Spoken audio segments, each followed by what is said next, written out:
জয় গুরু বিপুলানন্দ চ্যানেলে সকলকে স্বাগত জানাই। পঞ্চতত্ত্ব সাধনার মাধ্যমে সারা জীবন সুস্থ থাকুন এবং নিজেকে সুস্থ রাখার জন্য সহজ সরল সাধারণ কিছু কৌশল,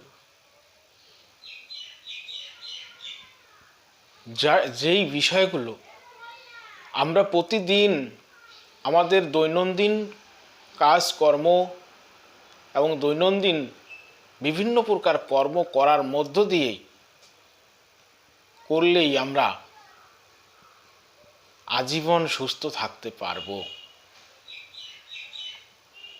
পৃথিবী তত্ত্ব, মাটি তত্ত্বকে সঠিক রাখার জন্য সবচাইতে যে সাধারণ কৌশলটি সেটি হচ্ছে সকালবেলা এবং বিকালবেলা নিয়ম করে শুধু সামান্য কিছু সময়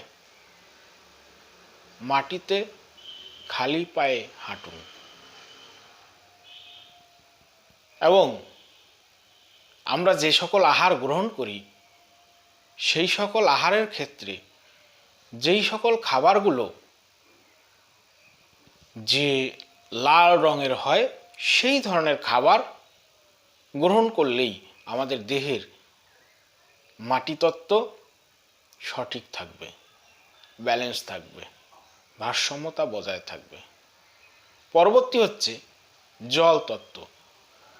জল তত্ত্বের ক্ষেত্রে সাধারণত আমরা যারা গ্রামে বা ছোট শহরে বসবাস করি তাদের ক্ষেত্রে বলবো যে চলমান জল, মানে যেই জলগুলো স্থির নয়, বহু বছর ধরে কোনো জায়গায় আটকে আছে, এই ধরনের জল নয়।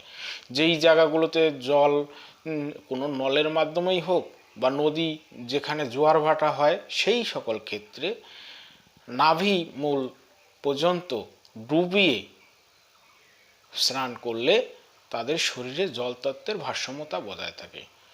যাদের এইভাবে ডুবিয়ে নাভি পর্যন্ত ডুবিয়েও স্নান করার মতো পরিস্থিতি নেই তাদের ক্ষেত্রে বলবো জলের পাইপ উপর থেকে ছেড়ে সম্পূর্ণ শরীরে যেন ঝরে পড়ে সেইভাবে 5 থেকে 10 মিনিট জলের নিচে বসে থাকতে হবে, তাহলে তাদের শরীরে জলতত্ত্বের ভারসাম্য বজায় থাকবে।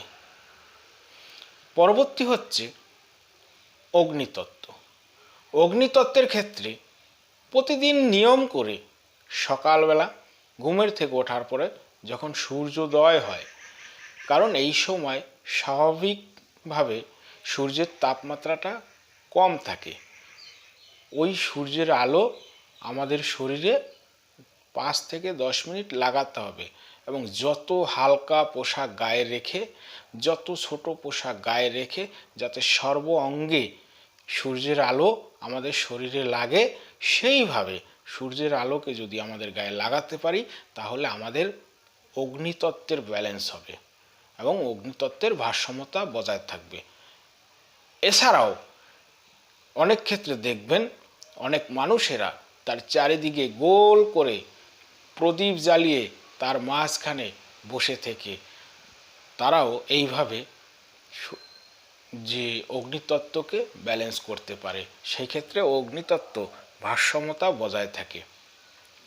পরবর্তী হচ্ছে বায়ুতত্ত্ব। বায়ুতত্ত্বের ক্ষেত্রে যারা শহর জীবনে বসবাস করে তাদের ক্ষেত্রে দেখবেন সেই সকল লোকেদের হার্টের অর্থাৎ হৃদরোগ সংক্রান্ত সমস্যাগুলো বেশি, কিন্তু যারা গ্রামীণ এবং ছোট শহরে বসবাস করে তাদের ক্ষেত্রে হার্ট অর্থাৎ হৃদরোগের সমস্যা তুলনামূলকভাবে কম, কারণ তারা ওপেন অক্সিজেন অর্থাৎ খোলা বাতাসে বিচরণ করে। এবং সেই ক্ষেত্রে সাধারণ মানুষ সকলকে বলবো যে খোলা বাতাসে বসে যে বিভিন্ন প্রকার প্রাণায়াম রয়েছে, যেমন অনুলোম বিলোম, কপালভাতি, এই ধরনের বিভিন্ন প্রকার যে প্রাণায়ামগুলো রয়েছে সেই প্রাণায়ামগুলো করলে তাদের ক্ষেত্রে বায়ুতত্ত্বের ভারসাম্য ব্যালেন্স থাকবে। আর সর্বশেষ হচ্ছে আকাশতত্ত্ব।